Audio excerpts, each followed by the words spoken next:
Mengikut catatan sejarah, Jabatan Perkhidmatan Haiwan Negeri Sembilan ditubuhkan pada tahun 1906, iaitu antara negeri Melayu Bersekutu yang terawal mempunyai jabatan ini di peringkat negeri.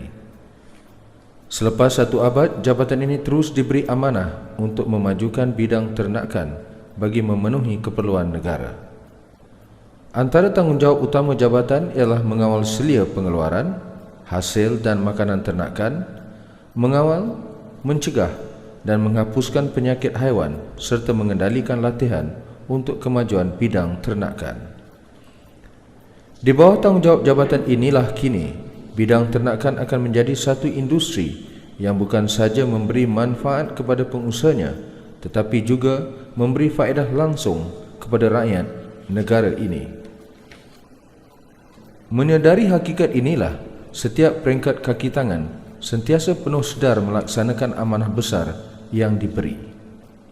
Kini, program kesihatan ternakan dan kesihatan awam veterina merupakan salah satu tumpuan utama Jabatan Perkhidmatan Haiwan Negeri. Program ini penting kerana pengguna pada hari ini mementingkan kualiti sama ada dari segi kebersihan, kesuciannya dan pastinya selamat untuk dimakan. Perkhidmatan yang diberikan meliputi program kesihatan ternakan gerompok, program akreditasi ladang, pemeriksaan ternakan dan pengeluaran sijil kesihatan veterina, rawatan ambulatori, rawatan klinik, makmal diagnosa dan makmal mini serta pusat penyembelihan bertauliah. Program ini dijamin berkesan kerana status kesihatan ternakan dinilai secara berkala. Ia dibuat melalui suntikan pencegahan, asing singkir ternakan dan nasihat in situ. Skim Akuan Ladang Ternakan atau SALT pula merupakan program untuk meningkatkan tahap kebersihan, keselamatan dan pengeluaran ladang dengan berpandukan prinsip pengamatan Good Animal Husbandry Practice GAHP.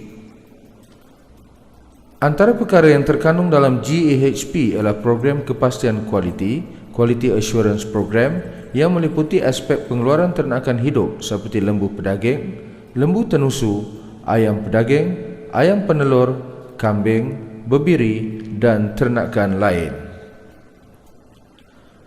Bagi meyakinkan pengguna bahawa hasil ternakan itu suci, bersih dan selamat untuk dimakan pula, setiap penyembelihan perlu mendapatkan pengesahan status bebas penyakit melalui Sijil Kesihatan Veterina SKV. SKV hanya dikeluarkan setelah pegawai pemeriksa berpuas hati dengan tahap kesihatannya. Perkhidmatan ini bertumpu kepada rawatan ternakan di lapangan, khususnya ternakan ruminan besar dan kecil, unggas dan ternakan lain yang agak sukar dirawat di klinik jabatan. Perkhidmatan ini dikenakan bayaran dengan kadar yang berpatutan. Tumpuan rawatan ini ialah bagi haiwan kesayangan seperti kucing, anjing, arnab dan lain-lain. Klinik yang terdapat di semua daerah ini diuruskan staf separa profesional Jabatan Perkhidmatan Haiwan.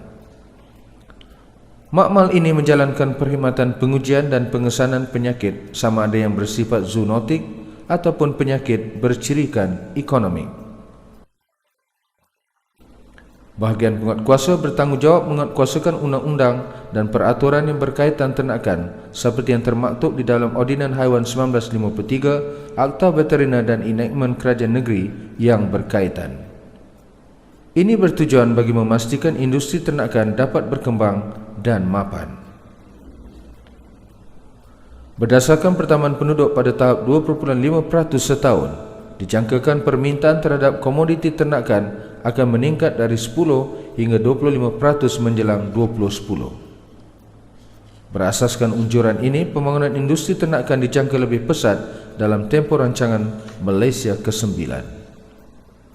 Sehubungan itu, aspek pengembangan dan konsultansi akan diberi tumpuan khususnya kepada pengusaha terpilih yang berpotensi untuk dimajukan ke tahap komersial. Melalui program lawatan terancang dan berjadual LTJ, kaki tangan Jabatan Perkhidmatan Haiwan di pelbagai peringkat akan turun padang untuk memberi khidmat profesional dan efisien. Di samping itu, bakal pengusaha yang berminat mengusahakan penternakan secara komersial akan turut dibimbing. Mereka akan dibantu memulakan projek yang sesuai dengan keupayaan mereka. Dalam usaha untuk majukan industri ternakan ni, langkah kerajaan sekarang memang kita akan membantu membangunkan usahawan-usahawan ini. Tetapi kerja kuat masih lagi datangnya daripada pengusaha-pengusaha tersebut. Okey, kerajaan mungkin boleh menyediakan kawasan untuk mereka menternak. Mungkin di padang-padang ragut, ya, kita bagi pengusaha-pengusaha untuk menyewa.